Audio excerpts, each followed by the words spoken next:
Olá, estou de volta.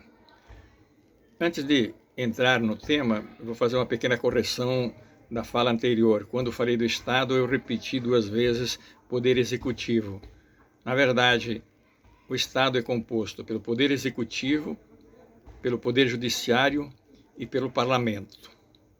Então, o que significa uma visão histórica ou materialista histórica de ser humano, de natureza, de sociedade, de economia, de Estado, de trabalho e de educação?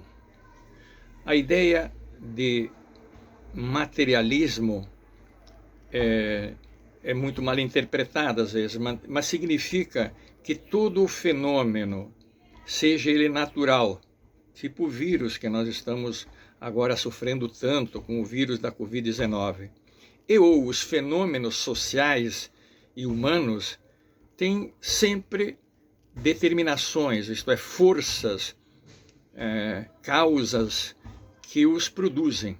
Eles não são naturais.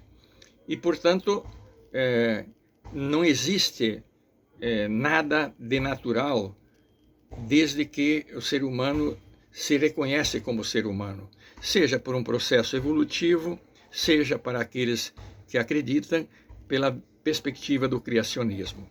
Tudo é histórico.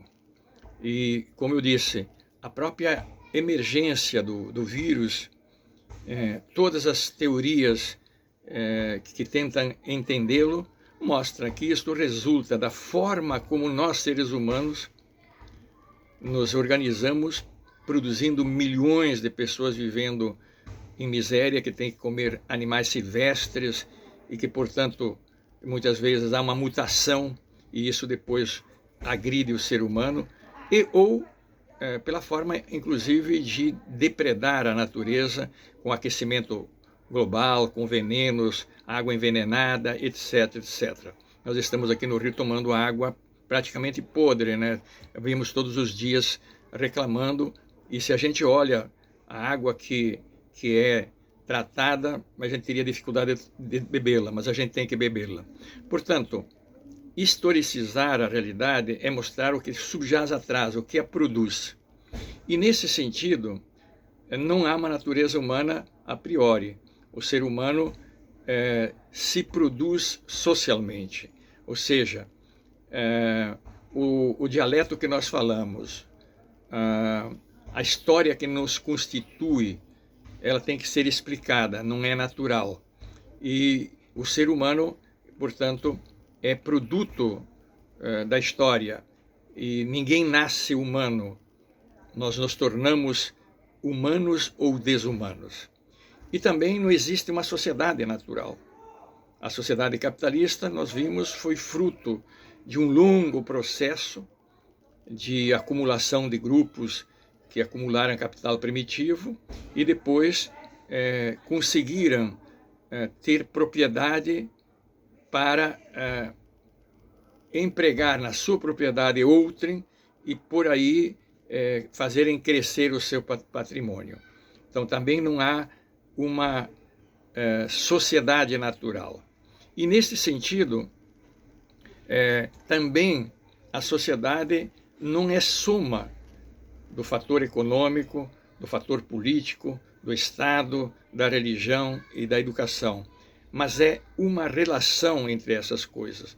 Portanto, também do ponto de vista da concepção de como se organiza a realidade, nada está isolado.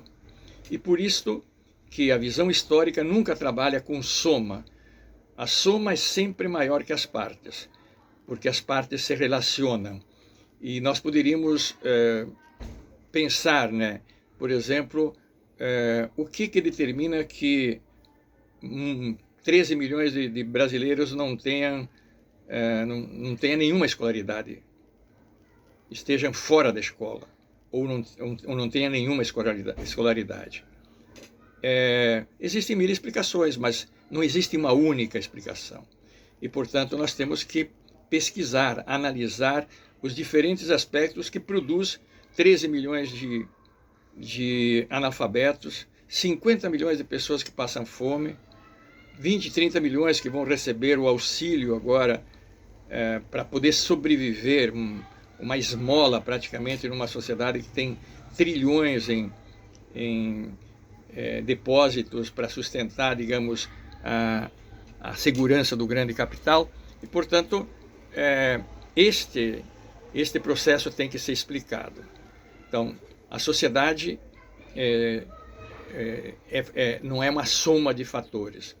E a outra questão central é que, do ponto de vista do pensamento dominante liberal, a sociedade se organiza, ora pelo fator econômico, a economia é tomada como fator, não como uma estrutura, ora pela política, ora pela religião, ora pela cultura. Do ponto de vista do materialismo histórico, todas as sociedades, o que define a política, o que define o Estado, o que define as formas, inclusive, de religião, e o que define a educação é a estrutura econômica, não a economia como um fator. E a estrutura econômica como aquele conjunto de decisões, de relações que homens e mulheres estabelecem para responder àquilo que é imperativo: o comer, o beber, ter um teto, vestir, locomover-se. E a partir daí, sim, que você está vivo, você reproduz sua vida, você pode pensar em educação, em cultura, em política, organização do Estado, inclusive frequentar uma religião ou não. Então, esta é uma distinção crucial e que naquele textozinho que vocês têm ali sobre o discurso de Engels, ao lado do túmulo de Marx, ele explicita muito bem isso. Então, e qual é a concepção de Estado? Não, o Estado, numa sociedade de classes, não é o órgão de bem comum. O Estado tende sempre a proteger o poder dominante. É interessante, eu estava vendo um vídeo agora, a síntese de um depoimento do ministro da Economia na fatídica reunião de 22 de maio, que foi uma espécie, sempre eu digo, uma conspiração com os pobres. O ministro Guedes diz o seguinte: olha, nós com essas medidas vamos favorecer os grandes grupos. Nós não vamos favorecer os pequenos, mas vamos favorecer os grandes grupos, que é esses que giram a economia. Portanto, ali não existe neutralidade. Ali existem exatamente representações da sociedade e, dominantemente, grupos que são o poder dominante no judiciário, no executivo, que expressa uma visão de classe, de grupos, e no parlamento. Então, não existe um Estado neutro. Do ponto de vista também, quando nós pensamos o trabalho, vejam, se pensa o trabalho como sinônimo de emprego. Não, trabalho já foi trabalho escravo, já foi trabalho servil. E trabalho não é venda de força de trabalho. O emprego é a venda de força de trabalho. E aí que nós entendemos lá, né, que aí que quando analisamos a mercadoria, é que exatamente alguém contrata o trabalhador não para pagar aquilo que ele produz, as mercadorias, serviços que produz, mas pagam o tempo dele. E nesse tempo, quem o compra, o patrão que o compra, quer que ele produza para pagar o salário dele e sobre depois um tempo para produzir mercadorias que depois vendidas tem um valor a mais. Portanto, a única mercadoria que é capaz de, além de produzir o seu valor, o seu salário, e agregar a quem a compra um mais valor, uma mais-valia, é o trabalho assalariado, o trabalho humano. E que nós vamos ver que está profundamente em crise, nós vamos discutir em unidades adiante. Então, mas o trabalho o que é? O trabalho é uma atividade vital, diz lá Marx. É uma atividade vital que o ser humano, através dos seus membros, braços, pernas, sua energia física, mas também a sua capacidade intelectual, a sua capacidade psíquica, atua em conjunto com os outros seres humanos, sobre a natureza, ou cria produtos para produzir e reproduzir a sua vida. E ao relacionar-se com a natureza para produzir sua vida, transforma a natureza e transforma a si mesmo. Então o trabalho não se reduz à ideia de trabalho escravo, nem trabalho servil e nem trabalho emprego, que são as formas específicas que assume o trabalho, não como valor de uso, como nós vimos, mas como trabalho explorado, trabalho alienado. E a educação? Bom, a educação, portanto, também é uma prática social. E se nós estamos numa sociedade de classes, a educação também é disputada, os seus sentidos, para reproduzir aquela sociedade ou questionar aquela sociedade. O curso que nós damos não é neutro. Nós questionamos essa sociedade. Vocês vão criando a própria visão a partir do debate, a partir dos textos, a partir das ideias de outros cursos que vocês fazem. Mas a perspectiva que nós adotamos é mostrar, sim, qual é o modo dominante e por que esse modo dominante ele não nos satisfaz e, portanto, tem que se transformar, ser transformado e ser mudado. E vejam, na perspectiva liberal, a educação se resume a instruir o que o mercado precisa. Aí hoje uma educação por competências, uma educação por itinerários formativos, a educação que reproduz as atitudes que o mercado quer, conformar o trabalhador ao que o mercado quer, ou uma visão de uma educação emancipadora, libertadora, que dá uma base de conhecimento para entender como se produz a sociedade, mas também como transformar essa sociedade que produz a desigualdade, que produz a violência, que produz a morte, etc, etc. Então este é o confronto, digamos, de perspectivas, e esse confronto, por quê? Porque se estamos numa sociedade de classes, os interesses não são iguais, os interesses são antagônicos ou opostos, e, portanto, disputa-se todos os sentidos da sociedade em todos os espaços.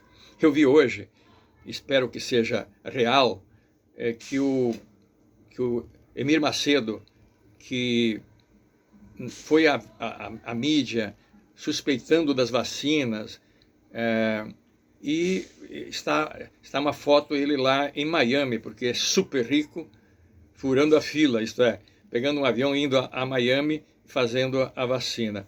Esses são os verdadeiros sepulcros escaiados, né?